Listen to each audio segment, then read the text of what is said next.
Did you know that Twin Peaks was initially rejected by every major network because executives couldn't understand what David Lynch was trying to create? ABC finally greenlit the show as a mid-season replacement, expecting it to quietly disappear after a few episodes. Instead, it became a cultural phenomenon that redefined television storytelling and launched 1,000 conspiracy theories about who killed Laura Palmer. What started as a simple murder mystery in a small Washington town became something far stranger and more profound. Lynch and co-creator Mark Frost didn't just want to solve a crime. They wanted to explore the darkness lurking beneath small-town America's picket fence facade. Twin Peaks proved that television audiences were hungry for complex, surreal storytelling that treated them like intelligent adults rather than passive consumers. Over 2 seasons and 30 episodes, Twin Peaks gave us a world where the supernatural felt natural, where dreams held more truth than reality, and where a damn fine cup of coffee could be the most important clue in a murder investigation. Agent Dale Cooper didn't just investigate Laura Palmer's death. He peeled back the layers of an entire community to reveal the beautiful and terrible secrets hiding in plain sight. Season 1, 1990. The story begins with the discovery of Laura Palmer's body, wrapped in plastic on the shores of Twin Peaks Lake. What should have been a straightforward murder investigation immediately becomes something more mysterious when FBI Special Agent Dale Cooper arrives in town. Cooper isn't your typical federal investigator. He talks to his tape recorder, practices Tibetan meditation, and believes that dreams can solve crimes. His unconventional methods seem perfectly suited to Twin Peaks' unconventional nature. Laura Palmer wasn't just the town's homecoming queen, she was its perfect symbol of innocence and beauty. But as Cooper digs deeper, he discovers that Laura lived a double life filled with drugs, prostitution, and dangerous relationships. The investigation reveals that Twin Peaks itself has been living a lie, presenting a facade of small-town wholesomeness while harboring secrets that would destroy lives if exposed. The town's residents each become suspects and witnesses in their own right.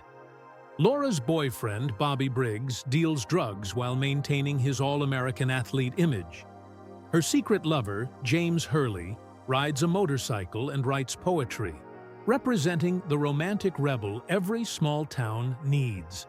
Donna Hayward, Laura's best friend, begins her own investigation, slowly discovering that she never really knew Laura at all. The adults carry even darker secrets. Laura's father, Leland Palmer, grieves publicly while hiding a connection to his daughter's death that's too terrible to comprehend. Dr. Lawrence Jacoby, Laura's psychiatrist, becomes obsessed with her memory in ways that seem professionally inappropriate. Meanwhile, the Packard Mills ownership creates a web of adultery, murder, and financial crime that threatens to destroy several families. Cooper's investigation methods become increasingly surreal as he embraces the town's strange energy. His dream about a red room inhabited by a backwards-talking dwarf and a dancing woman provides crucial clues about Laura's killer. The dream sequence, with its red curtains and haunting atmosphere, established Twin Peaks' signature blend of the mundane and the mystical. The season's 8 episodes built toward the revelation that Laura Palmer's murder was connected to something far more sinister than teenage drama or small-town corruption. The discovery of another victim, Ronette Pulaski, who survived a similar attack, suggests that Laura's killer might strike again. The season ended with Cooper being shot in his hotel room, leaving viewers wondering if Twin Peaks' darkness had finally claimed the one person trying to bring light to its shadows. Season 2, 1990 to 1991. Season 2 opened with Cooper clinging to life after the shooting, saved by the bulletproof vest he wore based on a dream warning. The near-death experience deepened his connection to Twin Peaks' supernatural elements, making him more receptive to the town's hidden mysteries. His recovery coincided with major revelations about Laura Palmer's death that would shake the community to its core. The early episodes of Season 2 represented Twin Peaks at its absolute peak. The revelation that Leland Palmer, Laura's father, was possessed by an evil entity called Bob when he killed his daughter created one of television's most disturbing and powerful storylines. Leland's confession and subsequent death in custody brought closure to the central mystery, while opening up questions about the nature of evil itself. But solving Laura Palmer's murder created a narrative problem that the show never fully recovered from. Without the central mystery driving the plot, Twin Peaks struggled to maintain focus. New storylines emerged involving real estate conspiracies, beauty pageants, and drug cartels, but none captured the compelling mystery of Laura's death. The show's tone shifted from haunting mystery to quirky soap opera, losing much of its original power. The introduction of Wyndham Earle, Cooper's former partner turned psychotic nemesis, brought personal stakes back to the story. Earle's chess game with Cooper, played out through murders in Twin Peaks, created genuine tension while exploring Cooper's past. The storyline revealed that Cooper's perfectionist nature and unshakable confidence masked guilt over a previous case that ended in tragedy. Meanwhile, the town's supernatural elements became more prominent and less mysterious. The Black Lodge, previously glimpsed only in dreams and visions, became a central location where good and evil forces battled for control. The show's mythology expanded to include Native American legends, ancient spirits, and portals between dimensions. But the explanations sometimes diminished the mystery that made these elements so compelling. The series finale brought Cooper face to face with his destiny in the Black Lodge. His confrontation with Bob and the other Lodge entities felt like the natural conclusion to his spiritual journey through Twin Peaks. But the ending, with Cooper apparently possessed by Bob and returning to the real world as a force of evil, left viewers with more questions than answers.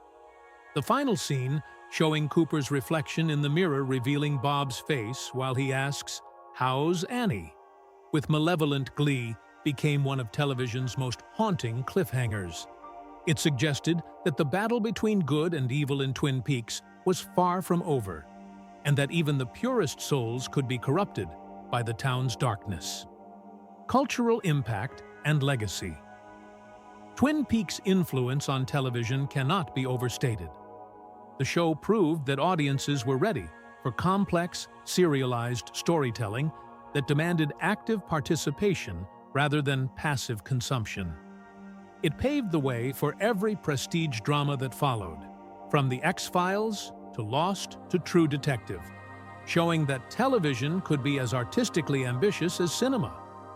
The show's visual style, created by Lynch's cinematic eye, brought film-quality production values to television. The haunting imagery of the Red Room, the backwards dialogue, and the surreal dream sequences created a unique aesthetic that influenced countless other productions. Twin Peaks showed that television could be genuinely scary, genuinely beautiful, and genuinely weird all at the same time. Beyond its artistic achievements, Twin Peaks became a cultural touchstone that spawned fan theories, academic analysis, and endless speculation about its meanings. The show's deliberate ambiguity invited viewers to become active participants in creating meaning, turning television watching from a passive activity into an intellectual exercise. The series asked fundamental questions about the nature of good and evil, the price of innocence, and whether small-town America was as pure as it pretended to be. These themes resonated during the early 1990s as the country grappled with changing social values and increasing awareness of hidden crimes like domestic abuse and sexual violence. Twin Peaks succeeded because it understood that the most effective horror comes from the familiar, made strange.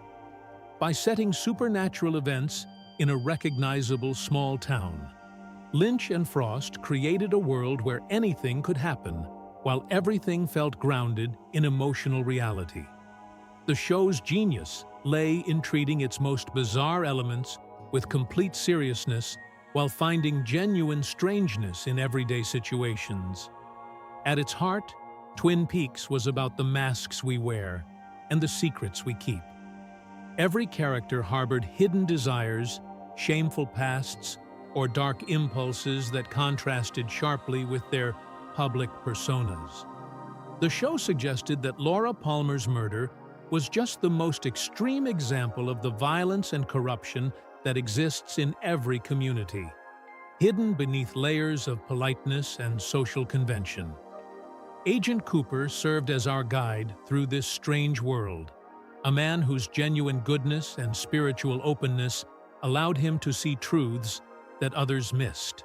His investigation wasn't just about solving a crime, it was about understanding the fundamental nature of human evil and whether it could be defeated through compassion and understanding.